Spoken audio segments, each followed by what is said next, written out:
Hello everyone. I hope आप सभी लोग अच्छे होंगे। आपकी स्टडी भी अच्छी चल रही होगी। स्वागत है आपका आपके अपने YouTube channel new education wire पर। आज की क्लास में हम लोग प्रैक्टिस करेंगे महाजनपद काल और मगध के उत्थान टॉपिक से रिलेटेड क्वेश्चन की। ठीक है, और ये अपना प्रैक्टिस सेट नंबर 9 है। ये अपनी प्रैक्टिस सेट इंपॉर्टेंट रहती है एलटी ग्रेड एग्जाम के लिए, अदर कॉम्पिटेटिव एग्जाम जैसे कि पेट का एग्जाम होने वाला है, यूपी पीसीएस का एग्जाम होगा, आरओ का मेंस होगा। इन सभी एग्जाम के लिए इंपॉर्टेंट है क्योंकि इसमें जो क्वेश्चन रखे गए हैं वो सभी पीवाईक्यू हैं। वो चाहे यूपी पीसीएस का एग्जाम हो और वो चाहे आरओ का प्रीलिम्स या फिर मेंस हो या एलटी ग्रेड का ही एग्जाम हो। ठीक है, और इसमें एक दो क्वेश्चन आपके यूपीएससी के भी रखे जाते हैं कि हम लोग अपना कॉमन सेंस यूज करके या फिर अपनी नॉलेज को यूज करके कैसे हम इन सभी क्वेश्चन को सॉल्व कर सकते हैं। तो चलिए हम चलते हैं अपने क्वेश्चन नंबर 1 पर।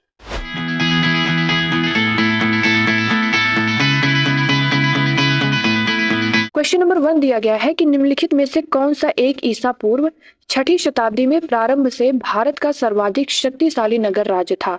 और इसके ऑप्शन दिए गए हैं गांधार, कंबोज, मगध, काशी। आई होप आप लोग अपना आंसर लगा दिए होंगे। तो इसका राइट आंसर क्या है? मगध। ठीक है, क्यों ये शक्तिशाली राज्य था? क्योंकि यहाँ की भौगोलिक दशाएं ठीक थी, जो राजा थे वो सुयोग्य थे। तो इस प्रकार से कई कारण थी जिसके कारण ये मगध जो है ये सर्वाधिक शक्तिशाली नगर राज्य था। क्वेश्चन नंबर 2 है कि मगध के किस प्रारंभिक शासक ने राज्यारोहण के लिए अपने पिता की हत्या की एवं स्वयं इसी कारणवश अपने पुत्र द्वारा मारा गया? और ऑप्शन आपको दिए गए हैं बिंबिसार, अजातशत्रु, उदयन या फिर नागदशक। तो इसका राइट आंसर क्या हो जाएगा? अजातशत्रु। ये जो बिंबिसार हर्यक वंश का संस्थापक था, इनके पुत्र जो थे क्या नाम था? अजातशत्रु। इन्होंने बिंबिसार की हत्या की और किसके लिए हत्या की थी? शासक राज्यारोहण के लिए। और फिर अजातशत्रु की हत्या उदयन ने की। कौन थे उदयन? अजातशत्रु के पुत्र। क्वेश्चन नंबर 3, राजा नंद का उल्लेख करने वाला अभिलेखीय प्रमाण है? रुमनदेही स्तंभ लेख, खारवेल का हाथी गुम्फा अभिलेख, रुद्र दामन का जूनागढ़ अभिलेख, धनदेव का अयोध्या अभिलेख। राइट आंसर क्या हो जाएगा इसका? ऑप्शन नंबर बी, खारबेल का हाथी गुम्फा अभिलेख। ठीक है। क्वेश्चन नंबर 4, महाजनपद और राजधानी अशमक, अंग, चेदी और फिर राजधानी विराटनगर, चंपा, शुक्तिमती। उपयुक्त युग्मों में से कौन सा सही सुमेलित नहीं है? इसका राइट आंसर हो जाएगा ऑप्शन नंबर ए। हम लोग अपनी जो शॉर्ट सीरीज चल रही थी हम लोगों की, उसमें हम लोग महाजनपद और उसकी राजधानी को याद करने की ट्रिक को पढ़ा था, है ना? तो उसी से हम लोग इस क्वेश्चन को सॉल्व कर सकते हैं। चेदी, ये शुक्तिमती। ठीक है, राजधानी कैसे याद किए थे कि छेदी, चेदी को हम लोग रिलेट किए थे छेदी हुई वस्तु। छेदी हुई वस्तुएं शुक्तिमती थी जिन्हें शिशुपाल तोड़ देता था। ठीक है, और फिर अंग को कैसे याद रखा था हम लोगों ने कि अंग चंपा से श्रृंगार करता है, जो बहुत दधी खाता है, दधी से दधी वाहन और शासक हम लोग देख रहे हैं। और फिर ब्रह्म ज्ञान मतलब कि ब्रह्मदत्त रखता है। और यहाँ पर ये दोनों गलत है। क्यों? क्योंकि अश्मक की राजधानी हम लोग पोटन पढ़े थे और ये इकलौता दक्षिणी महाजनपद है। और इसको हम लोग याद किए थे कि अश्मक का ठिकाना पोटन था जो दक्षिण भारत का एकमात्र महाजनपद था। और फिर विराटनगर को हम लोग कैसे याद किए थे? विराटनगर किसकी राजधानी है? मत्स्य महाजनपद की। हम लोग याद किए थे कि मत्स्य हमेशा विराटनगर के तालाब में रहती है। ठीक है, और यहाँ पूछा गया था कि उपयुक्त युग्मों में से कौन सा सही सुमेलित नहीं है? तो ऑप्शन नंबर ए। चलते हैं अपने क्वेश्चन नंबर 5 पर। विश्व का पहला गणतंत्र वैशाली में किसके द्वारा स्थापित किया गया? ऑप्शन दिए गए हैं मौर्य, नंद, गुप्त, लिच्छवी। तो इसका राइट आंसर क्या हो जाएगा? लिच्छवी। ठीक है। मत्स्य महाजनपद के अंतर्गत कौन से क्षेत्र शामिल थे? ऑप्शन इसके हरियाणा एवं दिल्ली, पश्चिमी उत्तर प्रदेश, अलवर, भरतपुर, जयपुर या नर्मदा एवं गोदावरी के मध्य का क्षेत्र। इसका राइट आंसर हो जाएगा ऑप्शन नंबर सी।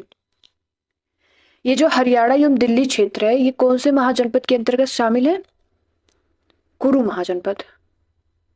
कुरु महाजनपद। और पश्चिमी उत्तर प्रदेश पांचाल। और ये तो हम लोग देखिए मत्स्य महाजनपद। नर्मदा और गोदावरी का मध्य क्षेत्र अश्मक। ठीक है, हम लोग अभी क्वेश्चन में पढ़कर आ रहे हैं कि मत्स्य नामक मछली जो है वो विराटनगर के तालाब में रहती है। तो मत्स्य का आपका चला जाएगा विराटनगर पर। ए का हो जाएगा 3, ए का 3 इसमें नहीं है, ये कट जाएगा। और ए का 3 इसमें नहीं है, ये कट जाएगा। तो बी और सी में से कोई एक होगा। ठीक है, और फिर अश्मक का अभी हम लोग देख कर आए, क्या होता पोतन या फिर पोटन, इकलौता दक्षिणी महाजनपद। तो डी का चला जाएगा आपका 2 पर। अच्छा, इसमें भी है 2, इसमें भी 2 है। ठीक है, कुरु का हो जाएगा इंद्रप्रस्थ। बी का चला गया किस पर, 4 पर। तो आ गया अपना ऑप्शन नंबर सी। और शूरसेन का हो जाएगा मथुरा। याद कैसे किए थे हम लोग इसको, कि शूरसेन हमेशा मथुरा में रक्षा करती थी जहां अवंती पुत्र जैसे लोग रहते थे। और कुरु कुरु को कैसे हम लोग याद किए थे कि कुरुक्षेत्र जहां इंद्रप्रस्थ की राजधानी थी और जहां कौरव रहते थे, जहां महाभारत का युद्ध हुआ। ठीक है, चलते हैं अपने क्वेश्चन नंबर 8 पर। प्राचीन महाजनपद मगध की प्रथम राजधानी कौन सी थी? ऑप्शन इसके पाटलिपुत्र, वैशाली, चंपा, इनमें से कोई नहीं। तो इसका राइट आंसर क्या हो जाएगा, ऑप्शन नंबर डी। ठीक है, क्यों? देखिए, मगध की पहली राजधानी क्या थी, राजगृह। राजगृह, वर्तमान में राजगीर। राजगीर। और बाद में क्या हुआ, पाटलिपुत्र बाद में, लेकिन यहाँ प्रथम पूछा गया तो राजगृह ऑप्शन में कहीं है ही नहीं। पाटलिपुत्र वर्तमान में बिहार, पटना। पटना। ठीक है, चलते अपने क्वेश्चन नंबर 9 पर। 6ठी शताब्दी ईसा पूर्व के 16 महाजनपदों के विषय में निम्नलिखित में से किस बौद्ध ग्रंथ में सूचना मिलती है? दीघ निकाय, त्रिपिटक, दीपवंश या फिर अंगुत्तर निकाय। इजी क्वेश्चन है, आप लोग सॉल्व भी कर लिए होंगे। तो उसका राइट आंसर क्या हो जाएगा, ऑप्शन नंबर डी, अंगुत्तर निकाय। Question number 10। कौन सी नदियों ने मगध के यातायात, जल वितरण एवं जमीन को उपजाऊ बनाने में महत्वपूर्ण योगदान दिया? मगध के यातायात, जल वितरण। और ऑप्शन इसके गोदावरी, तुंगभद्रा, गंगा सोन, चंबल माही, कृष्णा कावेरी। तो इसका राइट आंसर क्या हो जाएगा, ऑप्शन नंबर बी, गंगा और सोन। ठीक, तो इस प्रकार से आज की क्लास में हम लोगों ने 10 क्वेश्चन को कंप्लीट किया। और इस टॉपिक से रिलेटेड मुझे 10 क्वेश्चन ही इंपॉर्टेंट लगे, क्योंकि और सभी जो क्वेश्चन थे वो रिपीटेड ही थे। इसलिए आज की क्लास में हम लोग 10 क्वेश्चन ही करते हैं। और आपके कितने सही हुए या फिर कितने गलत हुए आप कमेंट बॉक्स में बता भी सकते हैं। ठीक है, टेलीग्राम को ज्वाइन कर सकते हैं जहाँ पर आपको PDF मिल जाएगी। और चैनल को सब्सक्राइब भी आप लोग कर लीजिए। ठीक है, बाकी मिलते हैं नेक्स्ट वीडियो में नए प्रैक्टिस सेट के साथ। और आपका टॉपिक क्या रहेगा, मौर्य साम्राज्य। कल की क्लास में हम लोग किसकी प्रैक्टिस करेंगे, मौर्य साम्राज्य। मिलता है नेक्स्ट वीडियो में नए प्रैक्टिस सेट के साथ। Thank you so much. जय हिंद।